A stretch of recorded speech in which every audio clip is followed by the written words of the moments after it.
Municipal registration శాఖల మధ్య సమన్వయ లోపం కారణంగా తీవ్ర ఇబ్బందులు పడుతున్నారని దస్తా లేఖర్లు ఆవేదన వ్యక్తం చేశారు. ఈ మేరకు విజయనగరం ఆర్వీ కార్యాలయం ఎదుట ఆందోళన చేశారు. ఈ సందర్భంగా దస్తా లేఖరి గణేష్ మాట్లాడుతూ ప్రభుత్వం తీసుకొచ్చిన పీడీఈ విధానంపై సరైన అవగాహన కల్పించకపోవడంతో లబ్ధిదారులు దస్తా లేఖర్లు ఇబ్బంది పడుతున్నారని చెప్పారు.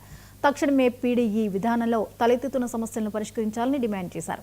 లేదంటే దస్తాలేఖరులంతా ఉద్యమం చేపడతామని హెచ్చరించారు. ప్రస్తుతం తలెత్తుతున్న సమస్యలను నిరసిస్తూ 2 రోజుల పాటు పెన్ డౌన్ కార్యక్రమాన్ని నిర్వహిస్తున్నట్లు చెప్పారు.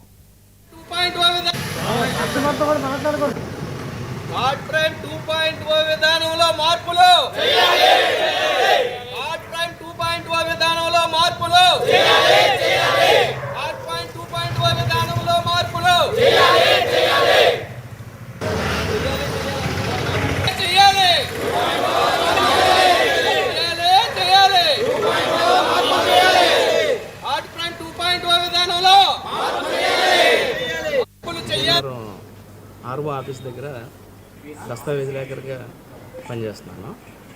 అయితే గత కొన్ని రోజులుగా ప్రభుత్వం వారు కార్డ్ ప్రైమ్లో 2.0 విధానం అని కొత్త విధానాన్ని ప్రవేశపెట్టి అందులోనే స్లాట్ బుకింగ్ సిస్టము ఇవన్నీ కొత్త విధానాన్ని అమలు చేశారు.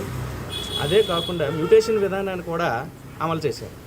అయితే ఏంటంటే అది ట్రయల్ రన్ చేయకన్నా మరి ఎలా పెట్టారో ఏంటో తెలియదు. కానీ ఈ విధానం అమల్లోకి వచ్చిన తర్వాత ఏం జరుగుతుందంటే మొట్టమొదటిగా ఆధార్ కార్డుకి కంపల్సరీగా ఓటీపీ విధానాన్ని అమల్లోకి తెచ్చారు. ఈ ఓటీపీ అనేది అందరికీ పూర్తిగా అందుబాటులోకి రాలేదు.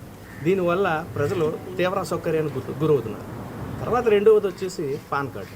ఈ పాన్ కార్డు అనేది పేరులో చిన్న డిఫరెన్స్ ఉన్నా, డేట్ ఆఫ్ బర్త్లో చిన్న డిఫరెన్స్ ఉన్నా, ఇదేమవుతుందంటే ఈ పీడీఈ విధానంలోనే దీన్ని కూడా సిస్టమ్ యాక్సెప్ట్ చేయదు.